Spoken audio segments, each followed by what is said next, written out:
My heartfelt namaskars and welcome to Inspector General of Forest and National Forest Station and Eco Development Board, Ms. Rovi Kullai.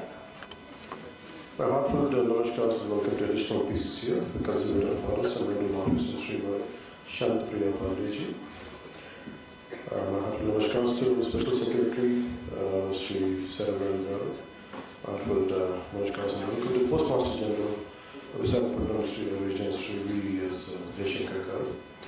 And along with all the senior officers of the Government of India, senior officers from the Forest and Environment Departments of other states, eminent subject experts and distinguished representatives of coastal communities from the state of Andhra Pradesh, we extend a warm welcome to you all, to all the esteemed guests. Today, I'm also not just as a Ministry of Forest, a Forest Minister, not as a Deputy Chief Minister. Apart from that, I'm a conservation at heart. I really, sometimes the kind of damage what happens to Mother Earth, I really feel like doing my bit contribution. Somehow nature and God blessed me to serve Mother Nature by being in politics and also especially being a Ministry of Forest and Environment. I really take it as a great blessing to serve Mother Earth. And especially the kind of initiatives we have taken, I'd like to share with you. Before that, I would like to say to the distinguished delegates from the Government of India, the state governments and senior officers and experts and representatives of coastal communities, ladies and gentlemen. It gives me great pleasure to welcome you all to Andhra Pradesh for this national workshop on MISHTI, a mangrove initiative for shoreline habitats and tangible incomes. I sincerely thank the Government of India for choosing our state to host this important national event. At the outset, I would like to acknowledge the visionary leadership of our Honorable Prime Minister, Sri Narendra Modi ji. Nature-based solutions have become central to India's development journey. MISHTI is a true reflection of that vision. I also extend my heartfelt thanks to Sri Bhupender Yadav ji, Honorable Union Minister for Environment, Forest and Climate Change, for his constant support to coastal states. Honorable Chief Minister Sri Narendra Modi has entrusted me with a challenging and yet inspiring responsibility, as I earlier said, to increase, me being a conservation at heart, so to increase Andhra Pradesh's green cover from 29% to 50%, which is a big challenge, but we are surely going to fulfill it. It's an ambitious goal, but with the guidance of Chief Minister and Honorable Chief Minister and the strong support from the Government of India, I'm fully confident that we'll achieve it. In this context, Andhra Pradesh has conceptualized a bold initiative, the Green Wall of Andhra Pradesh. Let me be very clear, the Great Green Wall is not a routine plantation program. It is a large-scale green defense system designed to protect our coast, our people, and our future. Through this initiative, we aim to create continuous shelter belts using mangroves and shelter belt plantations, protect coastal villages, agriculture, ports, fisheries, and vital infrastructure, restore degraded coastal areas using science-based and nature-positive approaches. Under this approach, mangroves act as the first and strongest line of defense, as we have seen in the documentary. And shelter belt plantations from the second and third prospective layers. And human settlements and livelihoods are safeguarded with a very resilient and ecological shield. In this way, MISHTI and Great Green Wall perfectly complement each other. Mangroves are a strategic natural infrastructure. They play a critical role in climate adaptation, cyclone protection, and carbon sequestration and biodiversity conservation.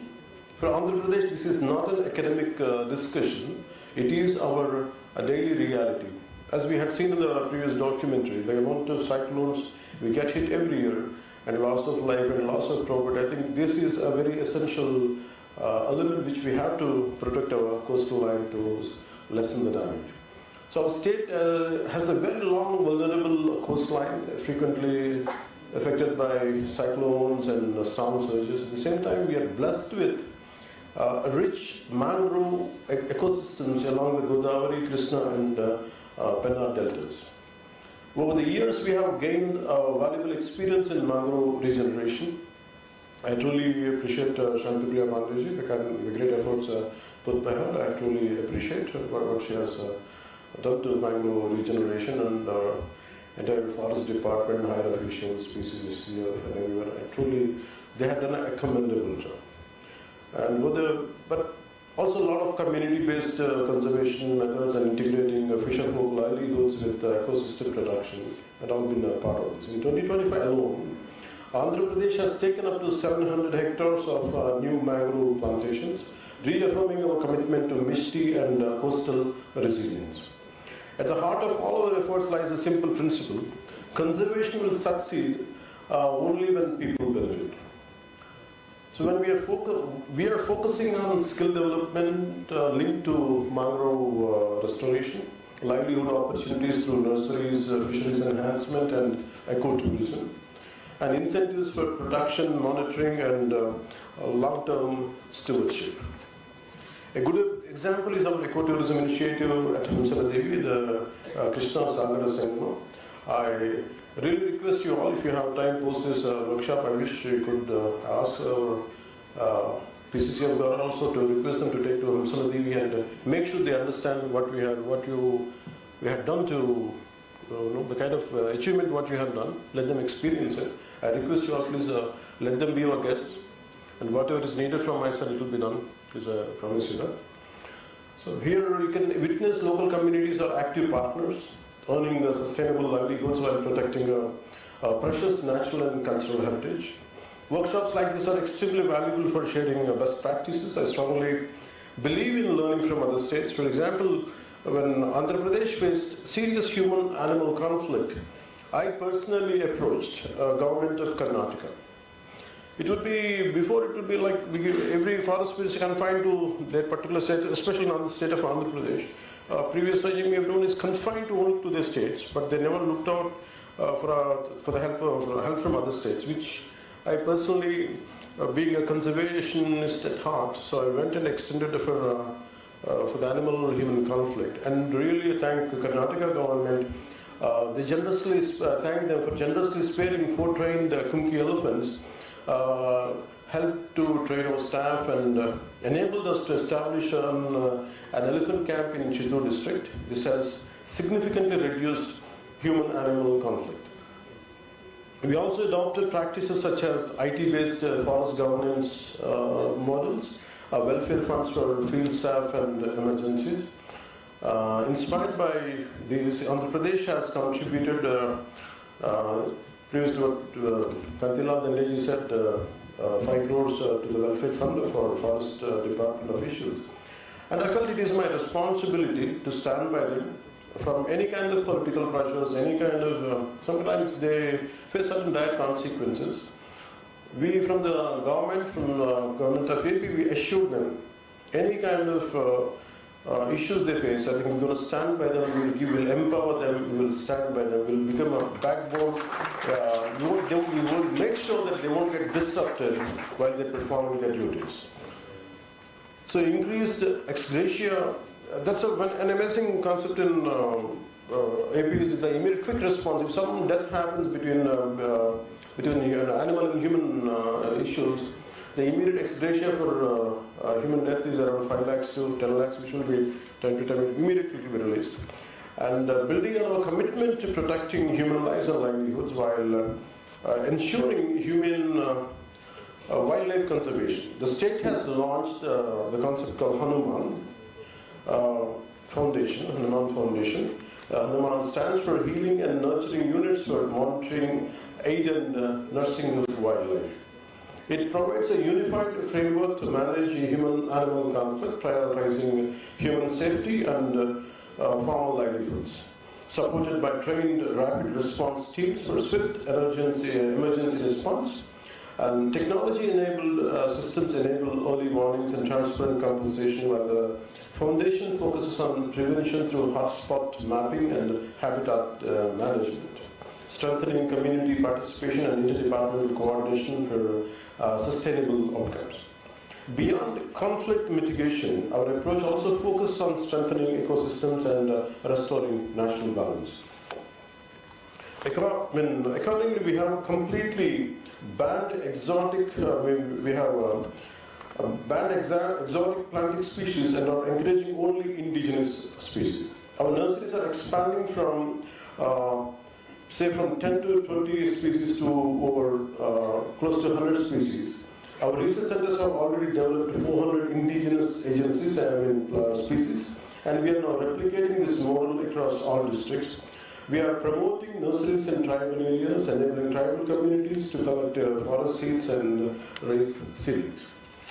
I firmly believe that biodiversity is the strongest response to climate change. I request all participating states to share your experiences so that we can learn from each other and move forward together.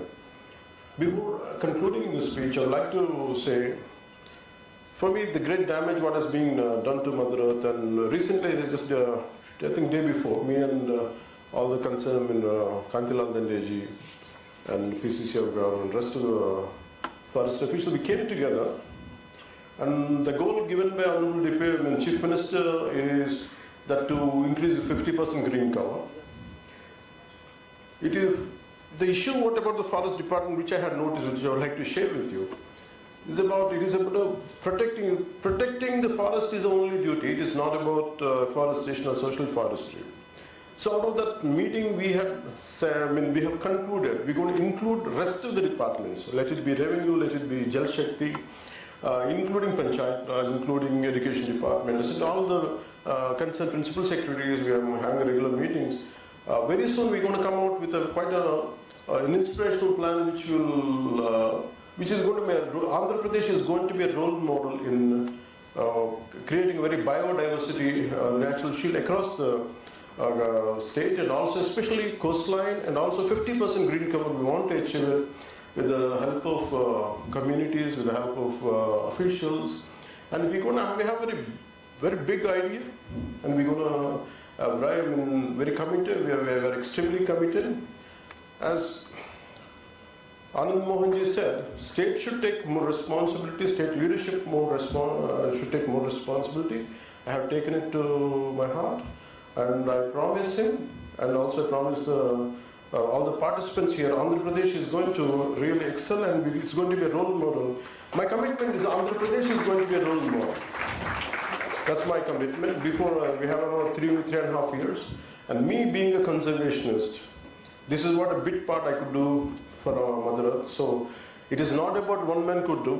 It's all about collectively what we could do.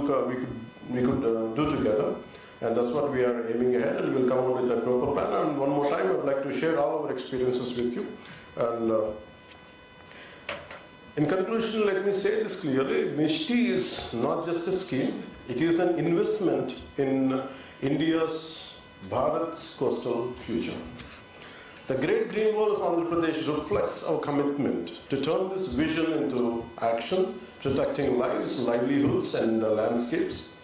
Andhra Pradesh assures its full cooperation to the Ministry of Environment, Forest and Climate Change, the Government of India, and all partner states in making MISHTI a national success with a global recognition.